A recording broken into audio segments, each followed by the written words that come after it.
paano nga ba mag-transfer ng pera mula sa GCash papuntang Land Bank? So yan yung pag-usapan natin. Pero syempre, kung bago ka pa lang sa channel natin at gusto mo ng topic patungkol sa freeload, tips at tricks at make money online, please make sure na mag-like, comment, and share. So ang una muna natin gagawin mga idol is pumunta dito sa Play Store at i-type po yung GCash, no? At make it sure na updated po yung GCash mobile application natin. So kapag update po yung nakikita nyo po dito, so click nyo lang po yun para maging open po kagaya nakikita nyo. So ang reason kung bakit kailangan nating update yung mobile application natin ni GCash ay para hindi tayo maka-encounter ng mga glitch or mga problema sa pag-transact or pagsunod ng video na to dahil sa nagtatransact tayo ng totoong pera. Okay, so I hope na maliwanag yun. So click lang po natin tong open para ma-redirect tayo ngayon doon sa dashboard. At kapag nandito na tayo sa dashboard ni GCash, pindutin lang po natin tong transfer. So click transfer at piliin po natin tong local since magpapadala tayo via local. So pagkatapos nyan, so scroll down tayo dito, meron tayong makikitang land bank or off bank. So click lang po natin yan.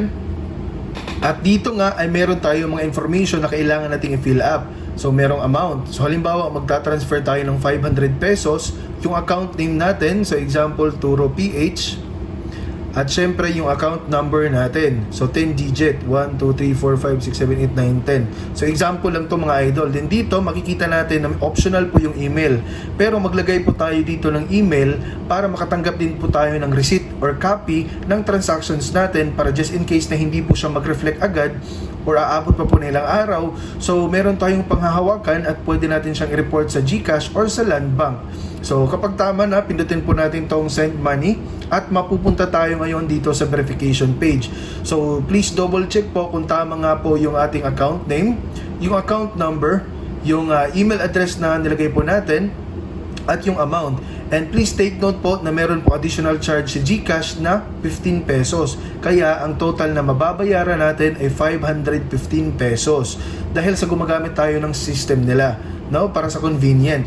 At basahin din po natin dito that confirmed transactions will not be refunded. So please make sure that the account details and amount are correct. So kapag tama na lahat ng information na nandito mga idol, pindutin lang po natin tong button or checkbox na I confirm that the details are correct. Tapos pindutin po natin tong pay 515 pesos. So automatic po after 5 seconds po magre-reflect na po yan dito sa account number na nilagay natin dito.